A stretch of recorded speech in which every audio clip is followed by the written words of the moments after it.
But I'll tell you, these two principles have transformed my life. Literally. I know that sounds like a cliche statement. I know that sounds like probably a bit of an exaggeration, but I'm telling you, it's accurate. These things have transformed my life.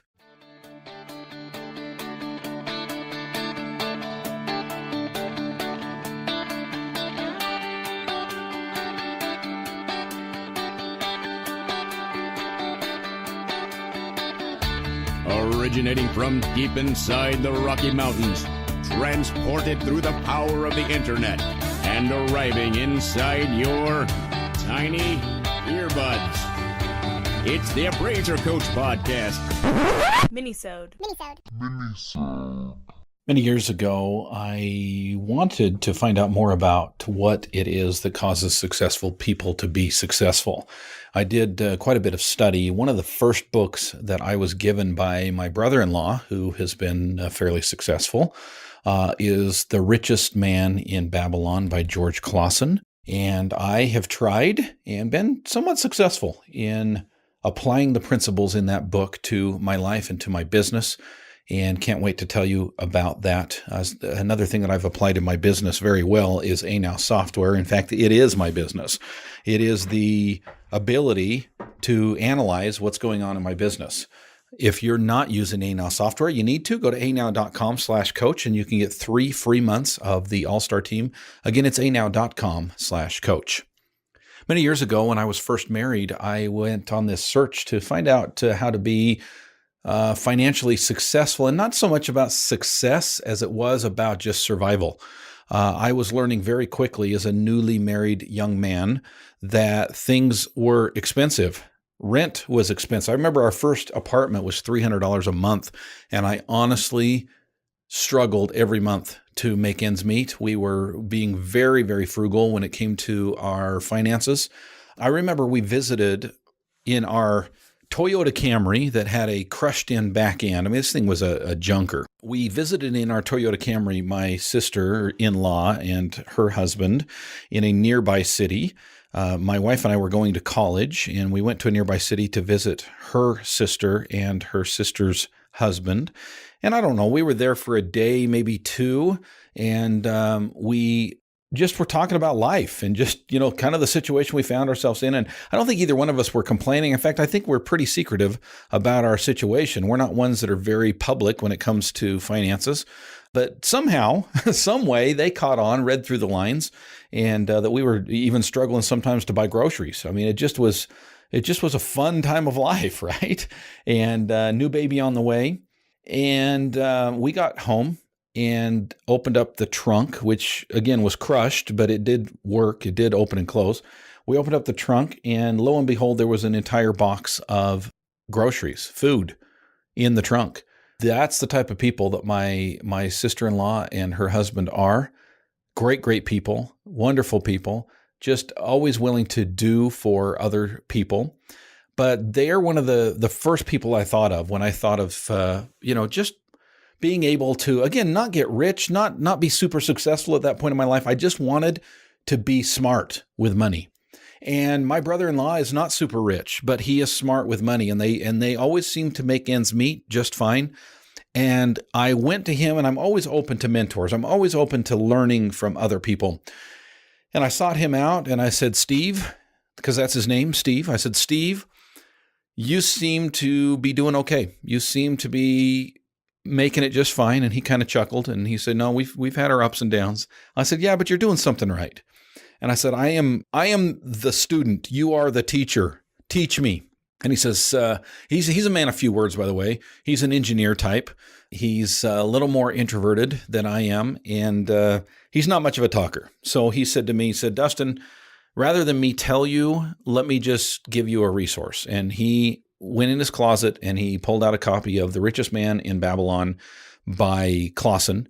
And he said, here, read this, and then we can talk. And by the way, it was a well-worn version. In fact, it was held together, I remember very well, it was held together by rubber bands. It had been read and reread, and he just gave it to me. He gave me the copy, and I went home, and I read from cover to cover. It's not a large book. If I remember right, it's maybe 150 pages. And I'll be honest with you, the title kind of turned me off.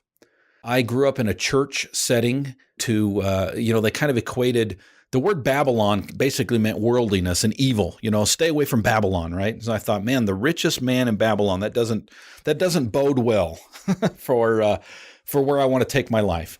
But I got past the title, and it is about an individual who is in search of wealth, who is in search of financial security, who is in search of trying to be smart with who they are. And it is a fun read. It's not a textbook. It's not a how-to book. I mean, it is, but it's cloaked in a novel. It's cloaked in a tale. And you're going to love it. If you've not read it, you need to pick it up. It is a cult classic. It is a book that every person should read. In fact, there was a period of time in my life that I was giving out that book to every young newlywed that we were invited to their wedding. We would give them a gift, a regular gift, and within that gift, we would also give them a copy of The Richest Man in Babylon. I think I purchased like 100, maybe even 500 copies at one point, had boxes of them in my basement. I loved that book so much. It is a foundational book. It is absolutely one of my top 10 books of all time. It's one that I've probably read 16, 17 times, and I get something new out of it every single time I read it. Again, the book is called The Richest Man in Babylon, and the author is Clason. Let me tell you a little bit about the book and how I've applied it both in my business and in my personal life. But first, I want to remind you that we are sponsored by another company that I've applied in my business, and that is ANOW Software. What is ANOW?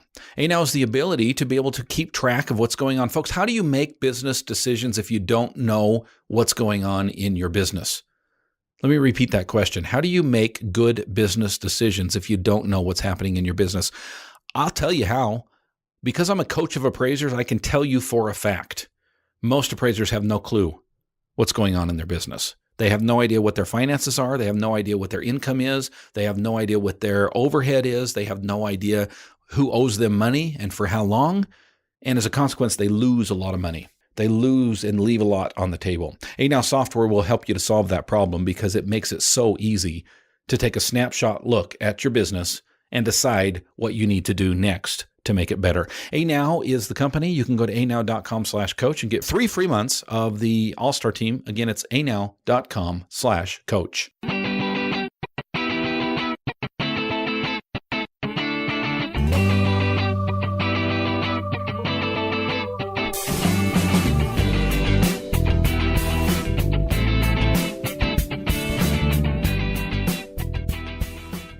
Talking today, folks, about financial security, financial smartness, the ability to make decisions that will help you to be a better individual, a better family member, a better friend, a better neighbor, and a better business owner. And some of the principles that I learned early on in my search for truth, if you will, search for goodness, search for principles that I wanted to base my life on, was The Richest Man in Babylon by George Clason. It is a classic. It is an old book, very old book, but it is still a bestseller. And I think it's because of the principles that are found in that book. There are many. I'm going to give you 2 today. They're going to seem very basic. Just trust me on this. The book is worth reading. Okay, I'm not giving away the plot. This is not a spoiler alert. This is just 2 principles that you will find in the book. And yes, they're 2 of the probably main principles of the book, but there's all kinds of things to learn from that book. But I'll tell you, these 2 principles have transformed my life. Literally. I know that sounds like a cliche statement. I know that sounds like probably a bit of an exaggeration, but I'm telling you, it's accurate. These things have transformed my life, and I've tried to live by them, and I think I've been fairly successful. I've probably missed a bit along the way, but for the most part, I've done these 2 things. And it goes counterintuitive, okay? This is the way most people work. Most people bring income in, okay? And let's talk specifically business here for a second. Income comes through the door, okay? You do an appraisal, you get paid on it. It comes in the door. You pay your overhead, you pay your peoples, and then you pay yourself, right? Whatever's left over, you pay yourself. And then you also have this problem of debt. A lot of us carry debt, both personally and on the business side of things, okay? By the way, avoid debt at all costs, but sometimes it's a necessary evil. But here's what happens. Individuals get themselves in a situation where they feel this pressure to pay the bills and then pay themselves. One of the principles that is taught in The Richest Man in Babylon that I've tried to live by is to pay yourself first. That's right. Pay yourself first. Okay. And the way you do that is the ratio of about 10%. So $1 out of $10 gets paid to you first. And by the way, this is not spending money. This is not play money. This is savings money. So the very first thing that an individual and a business should do is to pay themselves 10%. You make $100, $10 goes in savings. What is that savings going to do? Well, it's going to grow, and you're going to invest, and you're going to look at other business opportunities. Yes, it can be spent, but that money is spent wisely. And that money is spent in such a way that if you lost it, you would not lose everything. Too often people come up with or see great business opportunities and they are unable to do anything with it because they don't have the money in savings to do it. 10%, pay yourself first. Pay yourself first. What's next? Another 10% right off the top.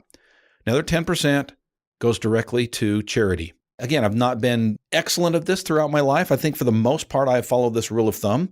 And I try to find various opportunities to give to charity. I'm big on charities that 100% goes directly to the cause rather than to people running it. There's several things that I donate to on a regular basis that I think that is the case, at least mostly the case. I also like to look for opportunities to just give. Yes, I know there's a lot of controversy about this type of thing, but I love giving to people on the side of the road. The person outside the Walmart parking lot that has the cardboard sign. Sometimes I will, sometimes I won't. But when I feel a need, I love to carry a little cash on hand and hand it out the window. Whatever you choose to do for your charity, pay that second. And I know it sounds counterintuitive. Well, Dustin, what about your debtors? What about this mountain of debt or these bills or these people? That you call your employees and your contractors, what about them? Shouldn't you pay them before you pay yourself? Shouldn't you pay them before you pay for charity? And the answer is no, and the other answer is no. And I'm telling you, folks, it will transform your life. 20% off the top of every paycheck, 10% to savings, 10% to charity. And then you start to pay your bills. And then you take whatever's left over. I'm telling you, folks, it will change your life. I know it sounds counterintuitive. I know it is not hard. There are times when I'm like, okay, if I pay myself and I pay charity, I am not going to be able to pay this other bill that is due this month. There's been several times in my life that that's been the case. I will admit freely, I'm going to be vulnerable right now. Okay. I've not always followed the advice. There have been times, there have been months that I said, I know what Clason said. I know what Richest Man in Babylon said. I'm going to pay my bills. And then this month I won't give to charity, or this month I won't give to myself. I'll tell you, folks, it's not a good habit to get into. Okay. And thankfully I've not been able to, or I've not succumbed to that as being my standard. Thankfully, throughout my life, I've been able to mostly follow these principles. And I think the more obedient you can be to these principles, the better your life is going to be. Those are just two principles that I learned from The Richest Man in Babylon. I highly recommend that you pick it up. I also highly recommend that you join us in the All-Star team. I do book reviews on a regular basis.